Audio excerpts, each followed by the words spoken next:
All right. Thank you guys for being here. So excited. And today we are doing the talking about long exposure photography. And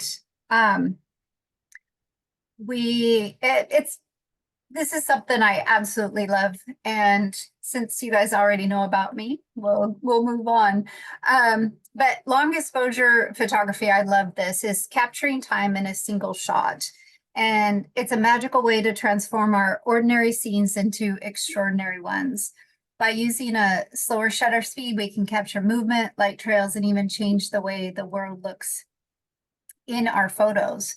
It might seem a little overwhelming at first, but I'll help walk you through it and how I do it. Now, there is no right or wrong way, and this is the way I do it. And so somebody else, if they show you, if you've never done it before, might show you a different way, but this is how I do it. So long exposures photography involves using a really slow shutter speed to keep the camera's sensor exposed to light for a longer period than usual. So it allows you to capture motion like flowing water, clouds, car headlights. And it can just bring a really cool feel or look to your photos. And so why do them? Because if you want to be super creative, create those smooth, soft effects like waterfalls or clouds that just seem to be streaming across the sky. Maybe if you like more city type things, capturing light trails for moving cars, or even capturing the Milky Way at night. So we can't often see in slow motion with our eyes, but photography can help capture that, so we can see something like somebody walking through a busy scene, and they're maybe frozen in time in the middle.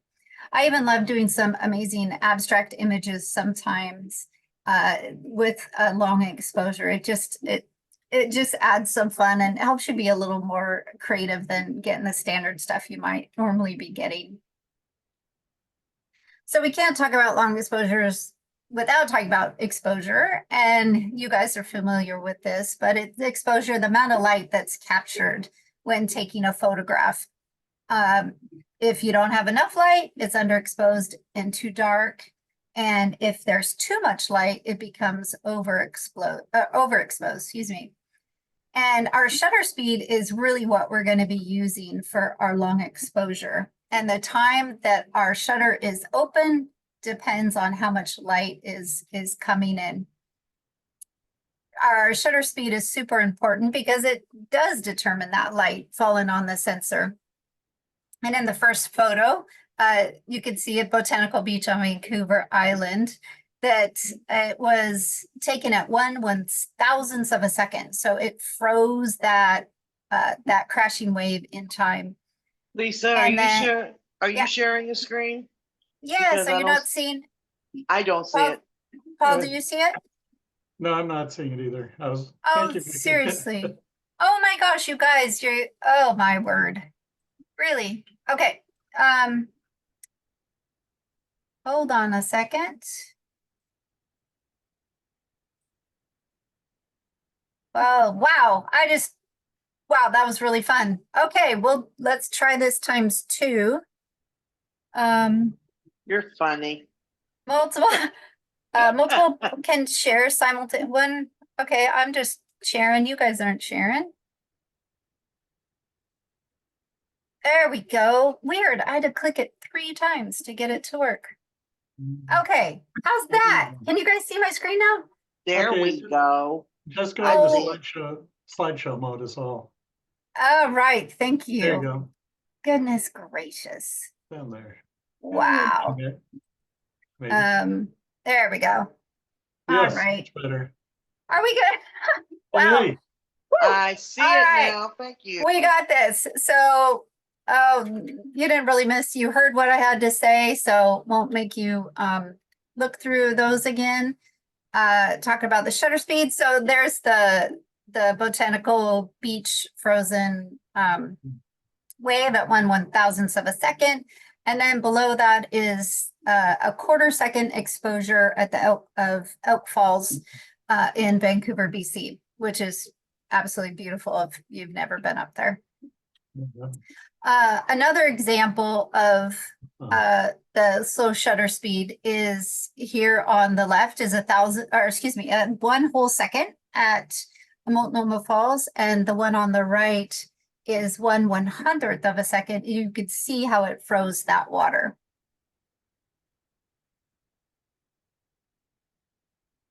In this one, I really want to capture it and keep the mood of it looked exactly like this, but I wanted to make sure I didn't overexpose those clouds and make it more white and so forth. So I had a quick shutter speed for that one, 1/400th of a second, to make sure I didn't blow out that sky. I could have played around a little. It was starting to pour down rain. And I could have probably figured out setting up settings to make those clouds just stream down. They were going away from me. And that would have been a really cool thing to try, but I did not do it at that time. So here's a 1 second full exposure to make that wonderful waterfall all silky. This is Persimmon Falls in Oregon. So shutter speed, as you guys are fully aware, if we look to the right, 1/1000th of a second, so shorter shutter speeds, a lot less light coming in, and you can hold your camera during those times. But as you head left down this, and your shutter speed gets longer and longer, so that your camera is open, allowing all that light in. The shutter is open, then it gets to where you need to put your camera on a tripod or have it set down on something stable, because we as people, we just shake. We can't hold that still. And so we need an extra help, and a tripod is an excellent thing to help us to get a longer exposure. So key equipment for our long exposure photography. Things that we need are cameras. We already have them. And then a tripod, a shutter release cable, or if your camera has a 2 second or more delayed shutter release built in, that's super helpful. Lenses are pretty, whatever works, whatever you're trying to shoot. If it's a big grand thing and you need a wide angle or a short telephoto, if you're trying to compress, so you might need a little bit longer telephoto, but lenses aren't as important when you're doing long exposure. It's the lenses that fit what you're trying to photograph. Some other optional, or in some conditions, you will need neutral density filters or graduated neutral density filters and a circular polarizer, but those aren't must. Those are, as you get more and more into this, you'll start realizing that your camera is limited, actually, and it's really limited in what you can do. And then your next step would be to get some filters. So here we are, tripod, definite in that. Here's a one type of a cable release to use. But again, if you have a shutter delay on your camera, that's pretty awesome. So these are some really basic step-by-step guide, a step-by-step guide to long exposure. And the first thing, pretty simple, choose your subject. So what is it? What are you trying to capture? Are you photographing the water? Is it a lake, an ocean with crashing waves? Is it a river running fast? Or is it a waterfall? Are they clouds or skies? They could be stars, like over the Milky Way or the Aurora Borealis, and or just clouds moving down. Maybe it's more like in city, bikes, car trails, city lights lined up down the road, or busy streets with people or other traffic. So think about the type of emotion you want to capture. And often you kind of maybe have seen as you're beginning, you see a picture online and you're like, that's what I want to capture. And then you figure that out, and then we start going through these steps to be able to accomplish what you want to see or want to create, actually. So the number 2 is to stabilize your camera, mount it on a tripod. This is crucial, and can't emphasize this. As long as it's set down on a tripod, or if you can put it on something that will hold it and keep it still, that's fine too, of course. And then use your remote shutter release or self timer. So the next thing, this is for setting up your camera, what we need to dial our camera in to do a long exposure. So what I want to talk about here is different the things we need to do if it's not bright sun outside. And because if it's bright sun outside, then we might need to bring some filters in. But we're kind of going to go with the normal scenes for us. So this is how I do it. Other people will do it differently, but my first is to set it in manual mode. You can put it in shutter priority, and that will work pretty well if you're not worried about the aperture setting. So if you're not looking for a certain depth of field, but manual mode for me has been, I just like it having that full control. So what I do first is I set my ISO, and because we're having, so if you remember the triangle, we have the ISO, the aperture, and the shutter speed, and all those different things affect our light and how much light comes into our camera. And with long exposures, we're introducing, with a long shutter speed, we're introducing a lot of light into our camera.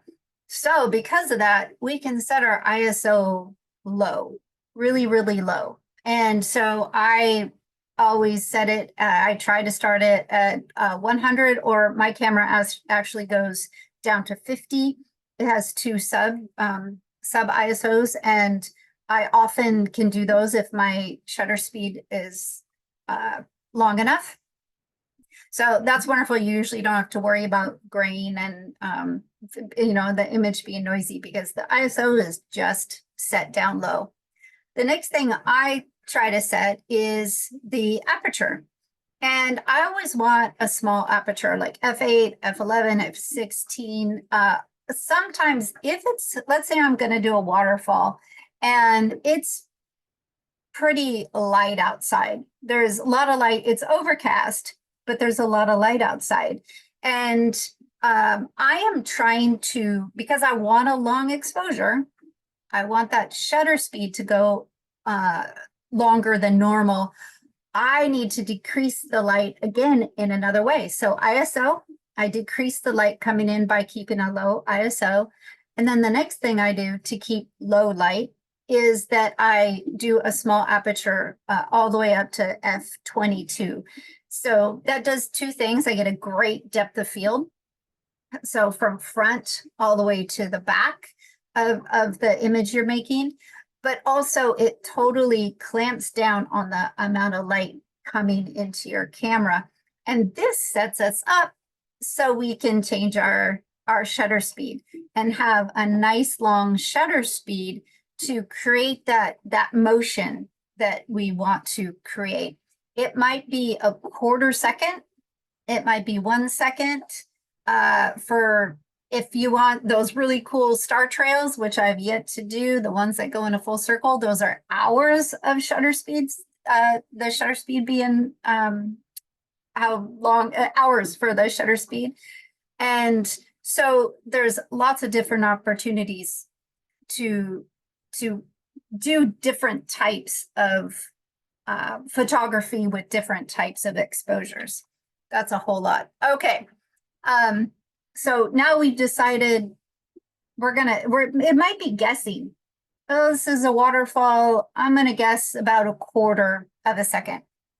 to start with. And so the next thing is that you want to do your focus.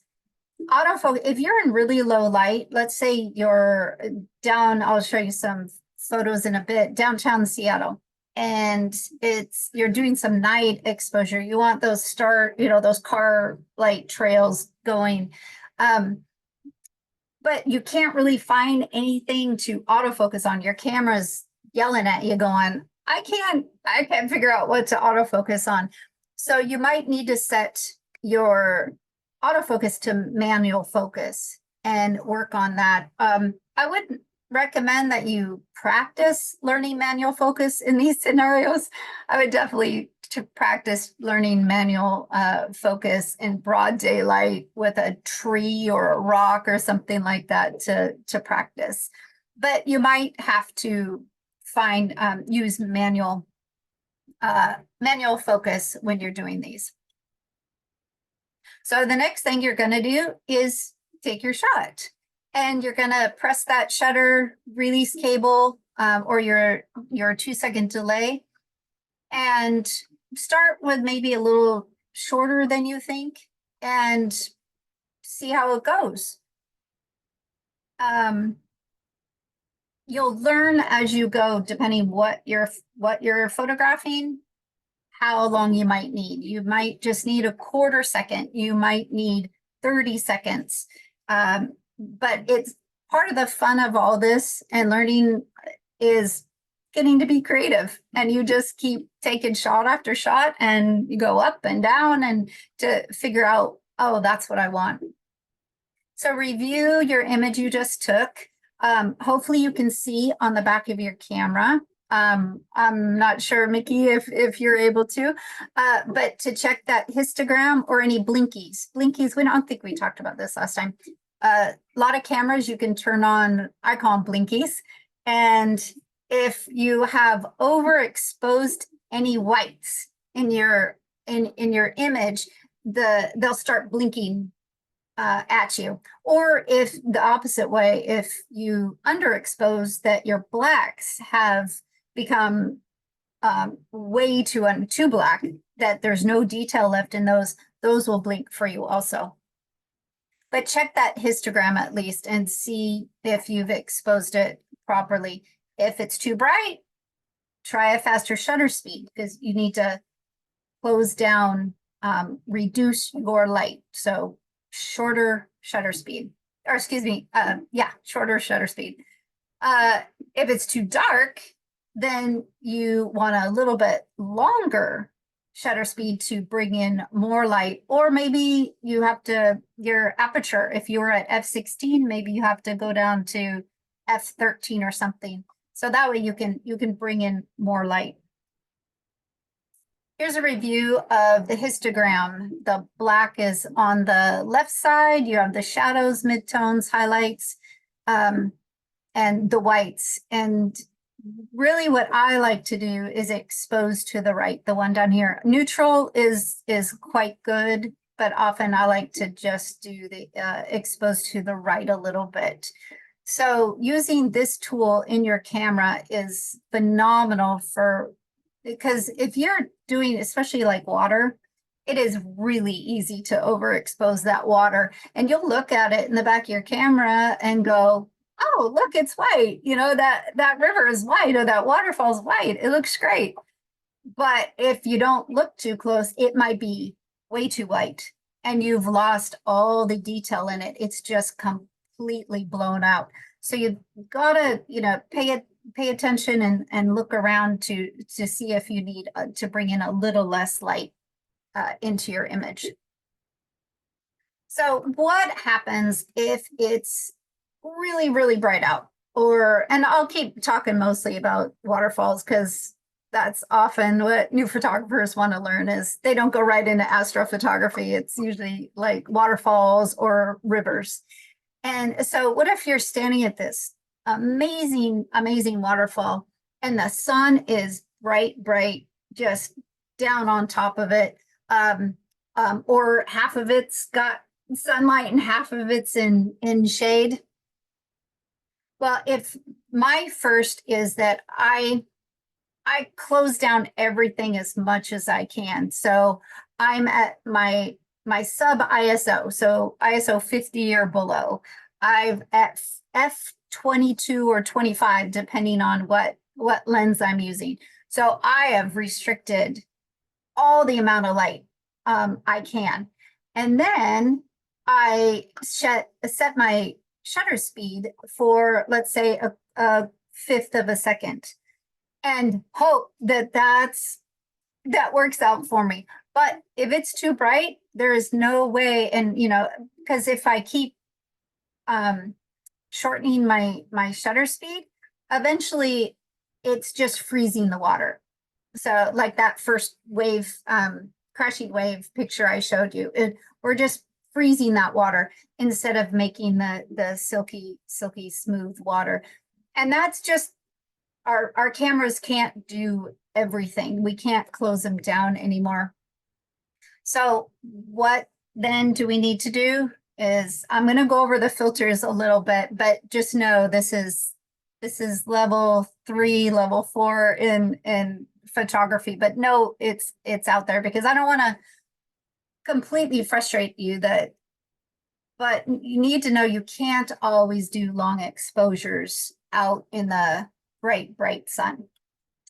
So neutral density filters, the neutral density filter is super helpful.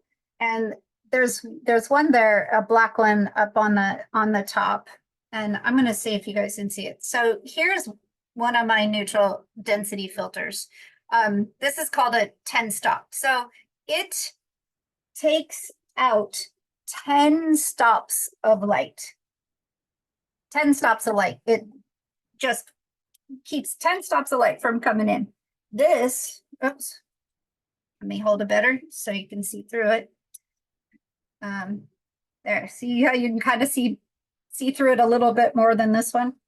Sorry, all the reflections, it's kind of hard to do. There we go. So this one is called a 3 stop, and there are a few different names for them. But this cuts 3 stops of light from coming in. This cuts 10 stops of light from coming in. So you might need to use something like that to be able to do a slow shutter speed.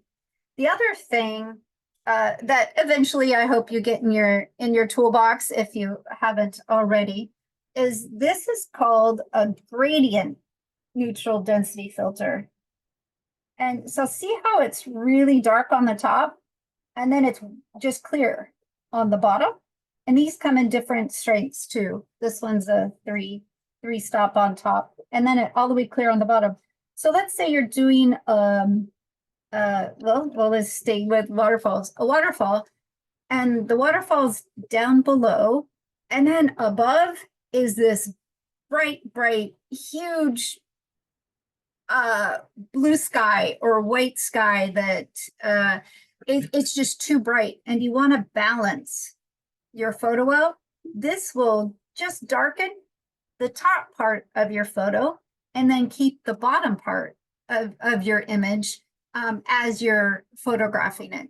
So again, higher level, but definitely these are super cool tools to add for when you get a little more experience. And then you can shoot in broad daylight all day long. And these can even be stacked on top of each other in front of your camera. So how do you use them in front of the camera? You just hold them in front of your camera. Like, is it flush with the front of your camera before you take the picture? Yes, but there's usually a holder. Hold on. Sorry, I forgot to pull this out. There's different systems, lots of different systems. This is just the one I chose to use. This is, this screws onto the front of onto my lens right here. Right now inside of it is my circular polarizer. And we'll talk about that in a second. And then, let me see if I can do this. So then you put your filters in like this, and then you can control where your horizon is or where you want to cut the light. I don't know if you can appreciate it too much, but I can see it and it makes sense. so Oh, thanks for showing that, because I've been confused by the gradient filters. oh yeah, oh, I love them. It just I will tell you, sometimes I'm a super lazy photographer, and I will do everything in my power with my camera to not take out my filters. And I'm like, just take out your filters. It'll take you 3 minutes to set up, and then I can do exactly what I want to do. And so, yeah, I often have that conversation with myself. And, but yeah, those gradients, it's like, oh, I can't get this shot. I can't get this shot. It's too bright. It's too dark. We know whatever. It's like, just get out a gradient, and I am happy as a clam. So, those are neutral density is the solid color, and the gradient neutral density is the gradient light for you. They make circular neutral densities that just screw onto the front of your lens. They're threaded. You just screw them on. Or they have the square ones but then you have to have a system to hold them in that attaches to your camera. They have magnetic ones now. You put basically a magnetic ring, you screw that onto your lens, and then you can add your neutral densities by magnets on the front, which is I think a really cool system. So this is one, if you decide I want to take one step further in my photography, the first thing I would recommend you buy is a circular polarizer. Absolutely love mine. Mine's a little different because it fits. Mine fits in my kit. So it's there. But normally, you just buy it and it screws onto the front of your lens. And they come in different sizes, depending what size lens you have. And then they have rings to help you if you share it between a couple different camera lenses. They have step up, step down rings, which is super cool. So you don't have to buy a polarizer for every single lens you have. But circular polarizers are amazing. And you turn them depending on where you need the main part of the polarizer to work. So if I'm shooting out on a sunny day, I might want the sky a little bluer. So I'll rotate my polarizer to cover the sky and get just a little more of a blue sky. Or if I'm photographing a river or a waterfall or anything with water, maybe it's droplets on leaves in the fall, or anything that has a lot of reflection and glare. Polarizers, they cut down all that glare from water, from glass, from shiny surfaces. So another great tool for helping you out with that. Rainbows. Oh my goodness. There are times I see a gorgeous rainbow, I pick up my camera and I go to photograph it, and I can barely see the colors in my camera. So I grab that circular polarizer, throw it on there, and boom, the colors are just magical, absolutely magical. And so it's great for fall colors. I keep it on all the time, especially when I'm photographing foliage in the fall. And it just helps with depth and clarity in outdoor photography. And so I'll move on from that. But yeah, if you want to spend a little purchase, and they're not very expensive at all, but I will recommend, do not buy the cheap ones. So that's one thing with filters, is you have really great glass in your lens, hopefully. And then if you attach cheap glass on the front, they can discolor your images and just make a mess of them. So you do want to spend a little bit more money than the bottom of the barrel for any of the filters you buy, because they'll give you much, much better images than the cheap stuff. Lisa, when you're using a Yeah. polarizing filter, Uh-huh. how do you decide how, I don't want to say how dark to make the image, or how much polar, you see what I'm saying with the polarizing? Yeah, that there is only, well, there's kind of a darker side and a lighter side ish. It's do you ever wear polarizing sunglasses? So so like if you're out fishing or something and you have on polarizing sunglasses, you can see into the water. If you take them off, all that glare is just coming off the top of the water. So that's what the polarizer does. It removes all that glare. So so in that, it depends. So you can only do one or the other. If you're doing landscape, you either do it on the sky or you do it below, and so on the water or something. So you just decide which you're trying to emphasize. But for the circular, as you're twisting it around, Mm-hmm. when you decide how much twisting you need to do? See what Yeah, I just go by look. I like oh, I twist it because it just keeps going around and around. right. And so I'm like, oh, that I get twisted, and I'm like, oh, there's the sky now is bluer. So it's like that's what I wanted to do, was to emphasize this blue sky. So just happy with that. But if I'm shooting into water, I'll spin it until the reflection goes away in the water. So you can see it through your viewfinder, as you have your camera up and you're twisting it, you can all of a sudden see the glare disappear. So yeah, so it's just kind of playing with it when you're out in the field until you get the look, get where you want it to be. Did that make any sense? No, I need to get one and just play with it. Yeah, because there's no power. It's just where you choose to put the stronger polarizing part of it Okay. in your scene. Sorry, I need to figure out a better way to explain that if that's not making sense. Are, Yeah, go ahead, Mickey. are the filters you're talking about, are they standard size for cameras, or do you need one for each camera?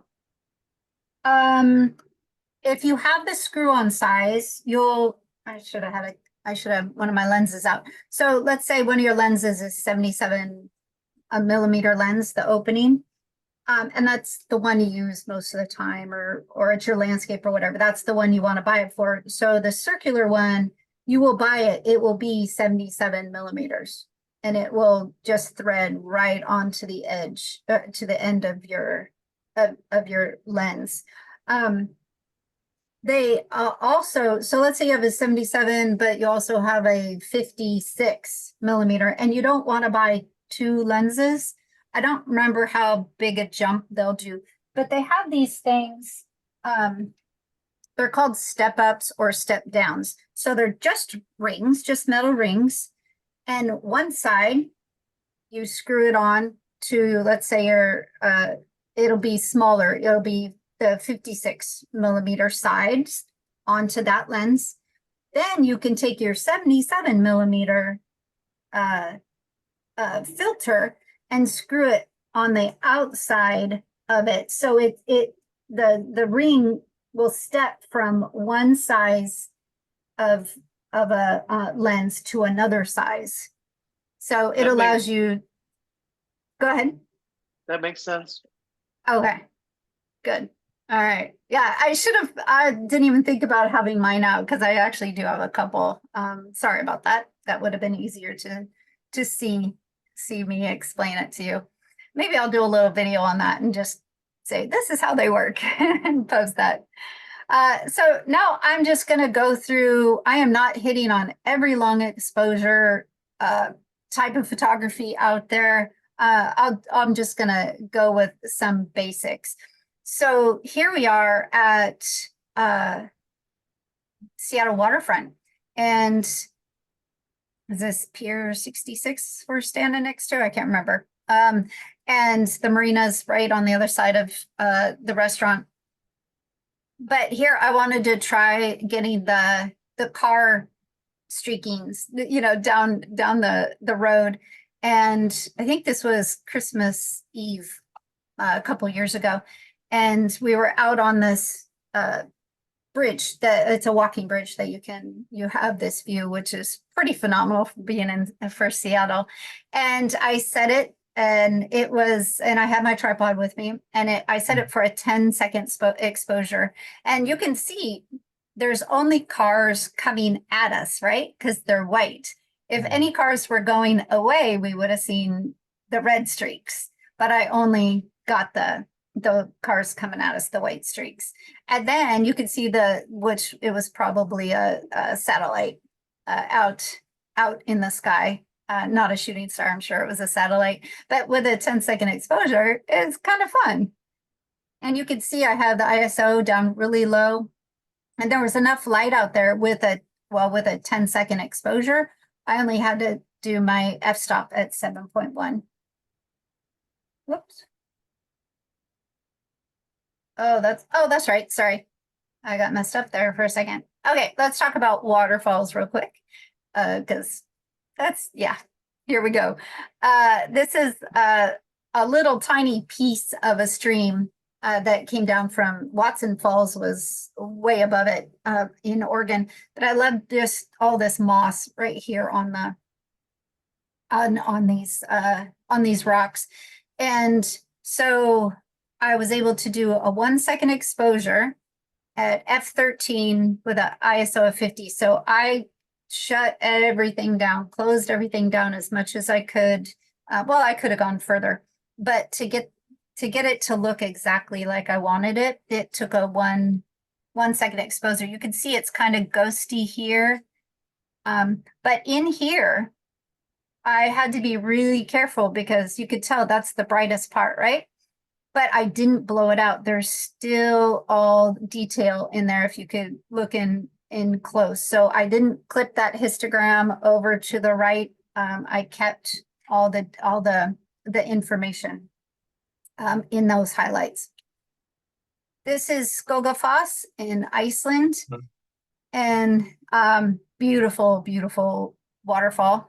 And this is a 1.3-second exposure. F18, ISO 250. I don't believe I had on any filters for this because no, I'm sure I didn't, because I didn't even have any. I think I had my circular at the time, but I didn't have any of my other filters when we were in Iceland. So low ISO, f-stop at 518 with a 1.3 second, and that just allowed the beautiful silky ribbons coming off without losing the detail in the snow. And so kept those highlights under control. This is Kootenai Falls in Montana, which is breathtakingly amazing. There's this fall, there's another random multi-tiered fall just to the right of this. It's spectacular area. It's so pretty, and the color is the water. Anyway, I love this place. But as you can see, I didn't want to totally smooth out like in the in this, how it was just so smooth. I wanted to show a little bit more because this river was pretty, running pretty good. And so I wanted to show a little bit of the force in it. So I only did a 1/10 of a second shutter speed here with f16 and ISO of 50. So I was still, closed down pretty good. Oops, sorry.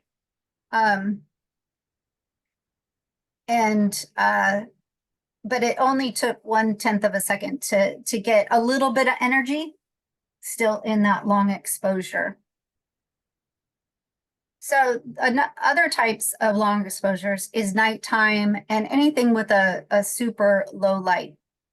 This again is down at Seattle, and this was a 20-second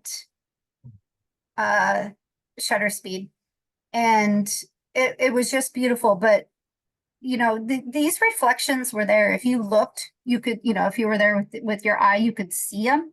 But doing it for 20 seconds, that light just got captured there. I mean, look at how bright that amazing blue light is. And so those reflections were pretty cool. And I love how they came off the Ferris wheel too. And low ISO, but a full 20-second exposure to get that the yummy reflection, I think, on the front. This is just walking down. There's nobody around. Again, it was Christmas Eve, and so the Anthony's and the Fish Bar, and so I want to get those cool lights here, and just I love the neon lights. Neon lights, I think, just look really cool in a little bit of a longer exposure. So 2-second exposure, f10, ISO 100. This is out on one of the piers, and I can't remember what the name of the pier is, but it's there in Seattle. And I love these lights hanging here. And I wanted the starbursts by the lights. I didn't want them just for doing a long exposure. If you just do a long exposure, they just become big blobs, right? You don't want that. So what I knew I had to do was I had to get my to f22, because I know f16, f18, f22, those create they let so little light in that they create those awesome starbursts, and you can do that with the sun also. But this is a full 20-second exposure out here, and the low ISO, so I didn't have to worry about grain and, you know, being noisy in any way, because the ISO was so low. So I like how this turned out with those starbursts. So astrophotography. I am starting to absolutely love astrophotography. It's my goal this year is for me, for learning, that is my goal, is astrophotography this year, to get better at it. And I just bought a star tracker, which I'm so excited about. Won't bore you with that yet, but I'm so excited. I can't wait to start using it. So if you look here, right in the middle, you guys can see my cursor, right? Yes. Right in the middle, that is the comet. I'm going to say C2023A3 because I can't say his name. And there it is. I was in Eastern Washington with my mom, and I went out this night, and I was looking all over for it. And this will be on when we get to our Milky Way and such teaching, but I have an app, a night sky app, and I'm like, because you can't see this with a naked eye, and I'm like, where is it? And I'm putting up my my phone trying to find where this comet was, and then I could see where it was, and then I just started figuring out long exposures and trying to get my camera in that field, and I was just delighted. I know other people got way better photographs than this, but I was thrilled. And then the satellites running around here too. So, but this is a full 30-second exposure, and this lens, I can go, this is my landscape lens, and I can go all the way to 3.5 and ISO 1000. And there we go. That's what we got from that. So anyway, I was giddy about it. We were camping up in the North Cascades, and this is part of the core of the Milky Way, and couple satellites in here, because this is only a 6-second photograph. I've learned through all my research and stuff this lens that I have, if I want those stars to stay pinpoints and not look like little smudges, it just happens. This lens, I have to keep it to 6 to 8 seconds at the most, to not show those stars getting smudged. And then I want it as wide open as I can, f.4, and my ISO was all the way up to 4,000. I often go to ISO 6400 when I'm doing the Milky Way, but these stars or skies rather were so dark in the North Cascades, I was able to do only an ISO of 4,000. Shooting the Aurora Borealis has just been way too much fun, and us getting to see it. This is over in Squim last May. Being able to see it in Washington has just tickled me to death. And again, I wanted to have pinpoint stars, so with this lens, so I kept it at 6 seconds and wide open at f4. And it was so bright out there. I only needed the ISO at 640, and that's what I captured there. So long exposures, you don't need for Aurora, you don't need that long, just a couple seconds.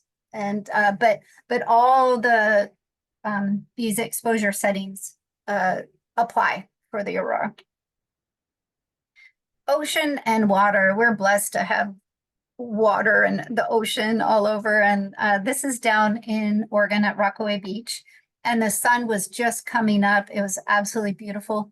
And so I wanted to do a longer exposure to just make this all soft and silky. And I finally settled on 2.5 seconds. Now, mind you, I didn't just take one. I'm out there for a while, right? So it's just trial and error. I'm like, oh, longer, shorter, figuring out until I see the look I want to do. And so this one ended up being at 2.5 seconds, f18, ISO 160, and it's almost got a abstract look to it. I think, it's just really dreamy, and but I love being able to be creative like this.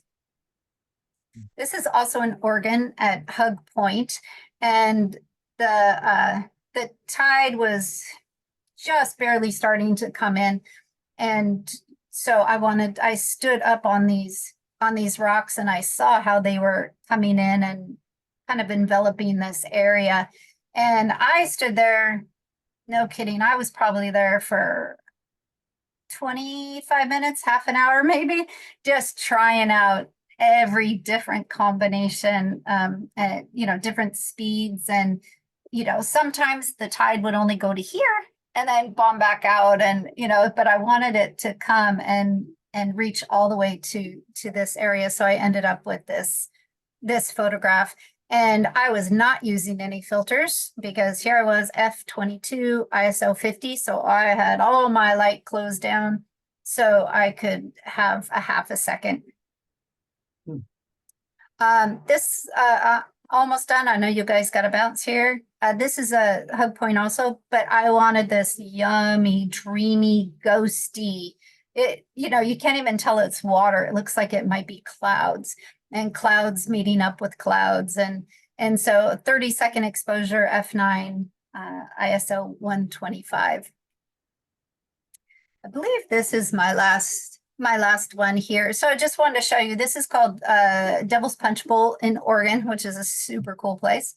This is actually not the Devil's Punch Bowl. The Devil's Punch Bowl is just on the other side of these rocks. It's a circular area.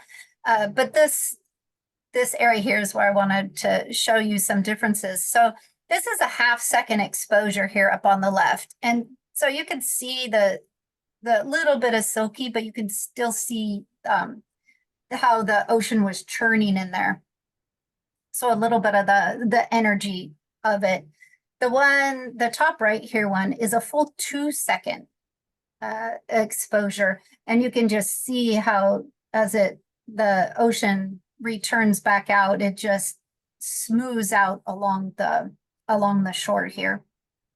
And the bottom center one is a full 5 seconds, and it really loses it kind of still has a texture. I don't think it has texture, I think, but I don't think it has the energy like the first two have.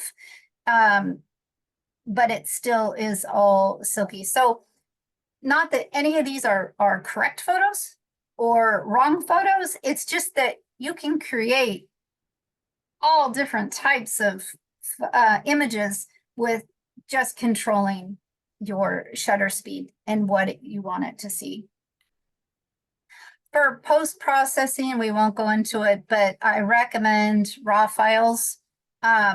You're just gonna maybe change your exposure a little bit, brighten it. If it was a little dark, brighten it, or bring your exposure down a little bit. You can reduce a little bit of noise if there was any. A little bit of color correction if something got off, or you were in auto white balance and you wanted to warm up the image.